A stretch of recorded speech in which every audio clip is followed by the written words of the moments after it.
এখন পায়ে গুলি লাগা ছাত্রর কাছ থেকে 4,08,000 টাকা বিল আছে। আমি শুধুমাত্র আমার জাতির যারা ডাক্তার শ্রেণী আছে, যারা হাসপাতাল মালিক আছে, ওনাদের উদ্দেশ্যে বলবো, এটা কি আপনাদের মানবতা? আজকে 40 লাখ 45 লাখ এক একটা, আপনারা আপু একটু শেয়ার করি, এক একটা ছোট্ট ছোট্ট একজন গুলিবিদ্ধ রোগীর বিল 2,31,000, 1,61,000, আর একজনের জন্য 5 লাখ না কত জানি 3,27,000। আচ্ছা, একজনের ইয়েটা হচ্ছে 3,27,000। মানে আপনাকে আমরা কয়টা দেখাবো? এইখানে একটু আগে আপনারা ওই ফুটেজটা নিছেন, ওনারা বলছে 6 থেকে 700 রোগী এখান থেকে ট্রিটমেন্ট নিয়ে গেছে ইমার্জেন্সি থেকে। 4,08,000। আচ্ছা, পায়ে গুলি লাগছে, জাস্ট পায়ে গুলি লাগছে। এখন পায়ে গুলি লাগা ছাত্রর কাছ থেকে 4,08,000 টাকা বিল আছে।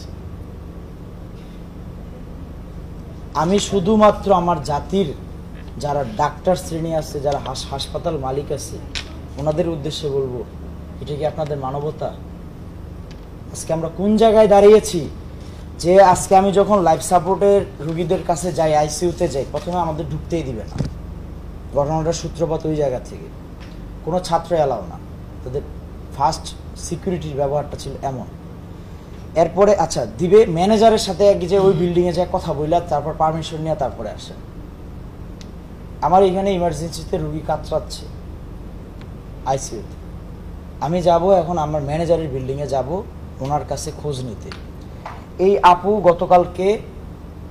আপনি গতকালকে কি পরিস্থিতির শিকার হয়েছেন জাস্ট 1 মিনিট বলার পরে আমি আমার বক্তব্যে রিটার্ন আসছি, আপনি একটু কাইন্ডলি বলবেন। আমরা যখন সায়েন্স ল্যাব হচ্ছে ট্রাফিকের ম্যানেজমেন্টের কাজে ছিলাম, তো এখানে একটা আপু আর কি কান্নাকাটি করতেছিল যে 2 দিনের মানে বিলের হচ্ছে টাকা অ্যামাউন্ট হচ্ছে প্রায় হচ্ছে 2,03,845 টাকা আর কি, 3,800, হ্যাঁ আচ্ছা।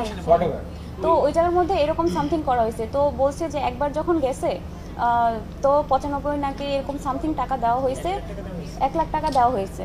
তো ওই জায়গার মধ্যে হচ্ছে সে কান্নাকাটি করতেছিল, যখন আবার গেছে বলছে যে সার্ভিস অফ করে দেন, আমি হচ্ছে রিলিজ নিয়ে আমি চলে যাব। কিন্তু তারপরে তাকে আবার বিল দেওয়া হয়েছে 84 কি 85 সামথিং, মানে প্রায় হচ্ছে 2 লাখ টাকার মতো টোটাল। পরে সে এই সায়েন্স ল্যাব গিয়ে কান্নাকাটি করতেছে যে আমার কাছে, আমি টিউশনে করাই, যে আমার কাছে এত টাকা নাই, আমি কিভাবে দিব। তারপরে হচ্ছে আমরা একটা ইউনিট এখানে আসছি, আসার পরে আমাদের হচ্ছে সকালবেলা একবার কথা বলে গেছে, বলছে যে 40,000 টাকার মতো সামথিং হচ্ছে আমরা ডিসকাউন্ট করছি, এটা কমানো না। তারপরে যখন এখানে আবার মেডিসিনের হিসাবগুলো নেওয়া হলো, আমরা কিছু কিছু জিনিস দেখলাম যে টেস্ট যেগুলো দরকার নাই এইসব টেস্টও করা হচ্ছে। তো এগুলো সব করার পরে তো আমরা এরপরে বলা হচ্ছে যে আচ্ছা ঠিক আছে আমরা ডিসকাউন্ট দিলাম, আমরা এটা মেনে নিছি যে ডিসকাউন্ট। তারপরে আবার যখন বিকালে করছে তখন বিল আরও বাড়াইছে। তো ইন টোটাল হচ্ছে যখন 2 লাখ টাকার মতো হয়েছে, তারপরে আবার কল দিল, আমরা আবার আসলাম। তারপরে আমাদেরকে হচ্ছে ম্যানেজারের সাথে কথা বললো, যারা যে কয়েকজন ম্যানেজারের সাথে কথা বলছে তাদের সাথে খারাপ ব্যবহার করা হয়েছে মোটামুটি, ফোনে যখন করা হয়েছে। তারপরে ফোনে উনি লাস্ট এমন হয়েছে যে উনি ফোনই ধরতেছে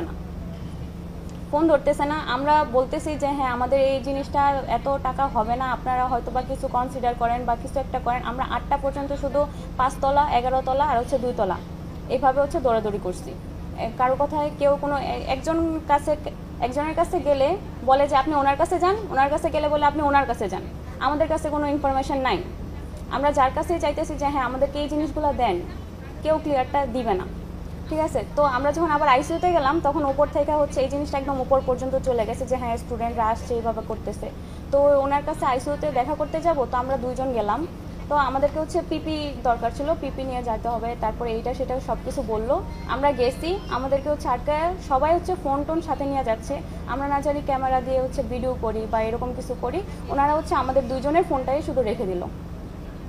এরপর আমরা গেছি, কথা বলে আসছি। তো আমি ছিলাম হচ্ছে, আমি মেয়ে মানুষ ছিলাম, তো এই জন্য 8টা পর্যন্ত ছিলাম। পাশে যে ভাইয়া ছিল ওই যে উনি সহ আরও কয়েকজন ছিল, যারা প্রায় 10টা কি 11টা পর্যন্ত, প্রায় 12টা পর্যন্ত থাকার পরে হচ্ছে একটা অ্যামাউন্ট তারা হচ্ছে করছে প্রায় 70,000 টাকার মতো, যেটা হচ্ছে 88,000 টাকা, মানে হচ্ছে যে 2 লাখ থেকে তারপর হচ্ছে এটা হচ্ছে 1,35,000 পর্যন্ত আনা হয়েছে। এখানে আপনাদেরকে এক একটা করে আলাদা স্পেসিফিক ব্রিফ দিতে গেলে আপনাদের টাইমে পারবেন না, কারণ এক একজন রুগীর প্রত্যেক প্রত্যেকটা রুগীর কাছ থেকে 4-5 লাখ টাকা করে নিচ্ছে। একটা গুলিবিদ্ধ রুগীর কাছ থেকে তারা যে টাকাগুলো নিছে এটা ডাকাতি ছাড়া কিছু না। একদিন ওনারা আজকে মানে আজকে এই ভাষায় আমি আইসা এখানে কেন রাগান্বিত হই, ওনারা ডিরেক্ট বলতেছে যে হু আর ইউ। আমরা সাধারণ শিক্ষার্থী, আমাদের রুগীর এখানে ভর্তি, যে তোমরা এইভাবে হাসপাতালে নাড়াচাড়া করতে পারবে না, হাসপাতালের আমাদের বিজনেসের ক্ষতি হবে, আমাদের স্বাভাবিক পরিবেশের আমরা ক্ষতি হবে। তো এই যে আমাদের সাথে ট্রিট, এবং সবচেয়ে যন্ত্রণাদায়ক একটা, আপনি কাইন্ডলি আমার সাথে আপনারা যাবেন, লাইফ সাপোর্টে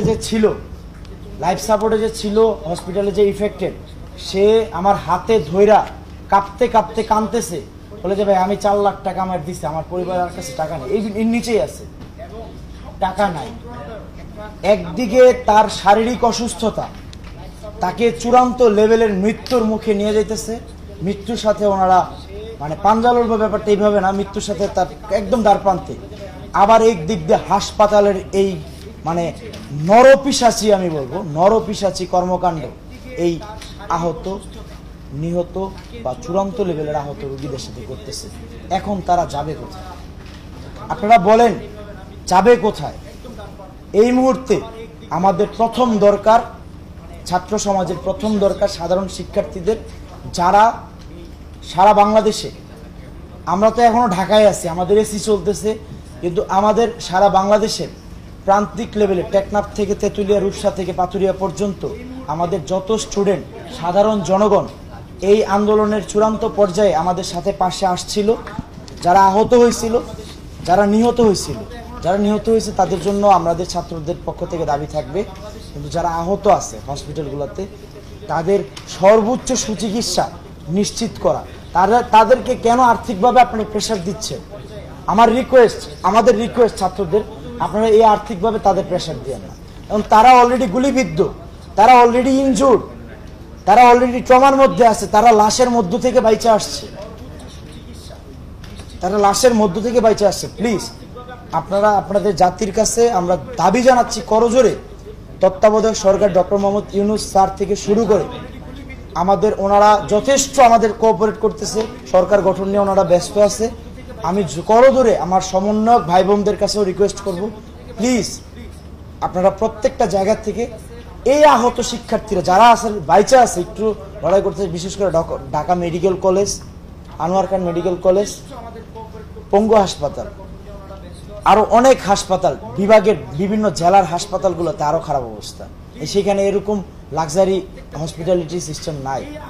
প্লিজ আপনারা আগে তাদের স্বাস্থ্য সুরক্ষা নিশ্চিত করেন, তাদেরকে সর্বোচ্চ সুচিকিৎসা নিশ্চিত করেন। এরপরে আপনারা একদিক দিয়ে একটা টিম রাষ্ট্র গঠন করেন, কিভাবে কি করবেন, কিন্তু আগে আমাদের যারা আহত, যারা একসাথে হাতে হাত রেখে আমরা আন্দোলন করছি, তাদেরকে অ্যাটলিস্ট আমাদের তো বাঁচতে দেন।